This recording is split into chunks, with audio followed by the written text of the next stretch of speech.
और रायपुर से बड़ी खबर है, राजधानी के सभी घरों में डिजिटल डोर नंबर लगेगा।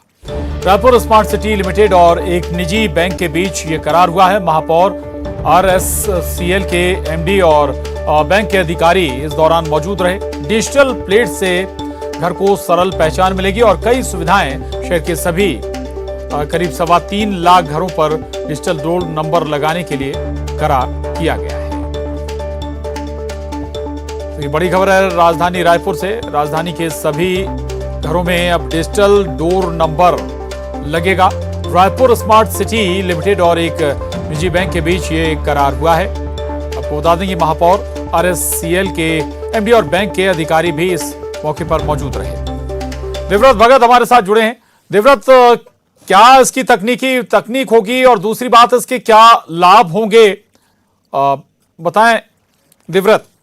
जी, जिस तरह से एक तरह से रायपुर में हाईटेक बनाने के लिए ये डिजिटल डोर नंबर जो है वो पूरे शहर में लगाया जाएगा और एक तरह से जो 3,15,000 जो नगर निगम के पास आंकड़े हैं घरों के, उन सभी घरों में डिजिटल डोर नंबर के जरिए मकान मालिक को ई-गवर्नमेंट से जुड़ी जो सुविधाएं हैं इसके जरिए मिलेंगी।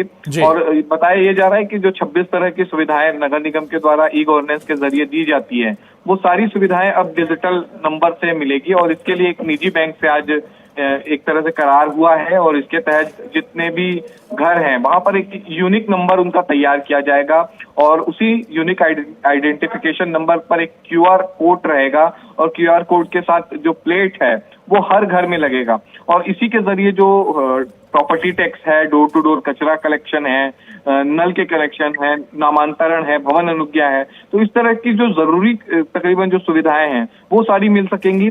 इसके अलावा अगर पुलिस से संपर्क करना है, एम्बुलेंस है, फायर ब्रिगेड की व्यवस्था है, ये भी डोर नंबर से जो डिजिटल पहचान होगी वो घर बैठे मिल जाएगी। और साथ ही साथ ये भी होगा कि आसानी से लोग अपना जो संपत्ति कर है वो जमा कर सकेंगे।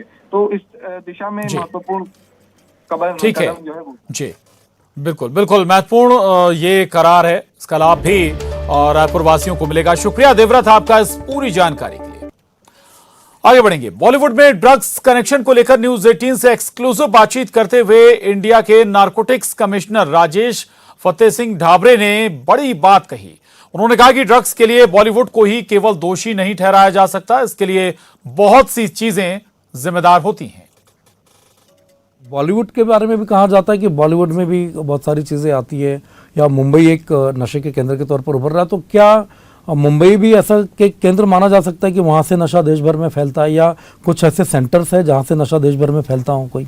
नहीं, उसमें कैसा है कि किसी एक क्षेत्र को हम बदनाम नहीं कर सकते हैं, लेकिन जैसा हमने पिछली बार भी देखा कि पंजाब में काफ़ी इसका ये बढ़ गया है, एक डिस्टेंस बढ़ गया है। तो मैं समझता हूँ कि जहाँ पर भी इसका सप्लाई इजी है वो एक चैलेंजिंग सिचुएशन बन जाती है। दरअसल ये है कि हमारा जो देश है उसमें हम लोग बहुत यंग पॉपुलेशन है और एक क्या कहते हैं इसको popular destination for dumping all the drugs, इसकी स्टडी हुई है अंतर्राष्ट्रीय इसमें। तो इसलिए वो चूँकि अच्छा मार्केट है तो यहाँ पे कहीं ना कहीं से जैसा हमने देखा कि काफ़ी बड़ी कंसाइनमेंट्स बाहर से आते हुए तुम्हारे मुंद्रा पोर्ट में और यहाँ वहाँ पकड़े गए हैं। तो इसका मतलब कि ये बहुत राइप मार्केट है किसी भी ड्रग्स को यहाँ पे बेचने के लिए। तो इसलिए भी आपको एक इम्प्रेशन मिलता है कि देश में ये नशा का जो रेट है या ग्राफ है ये बढ़ रहा है, क्योंकि हम लोग यंग पॉपुलेशन है, काम का स्ट्रेस है, मिसगाइडेंस की कंपनीज़ है, तो इसको इसके साथ हम लोग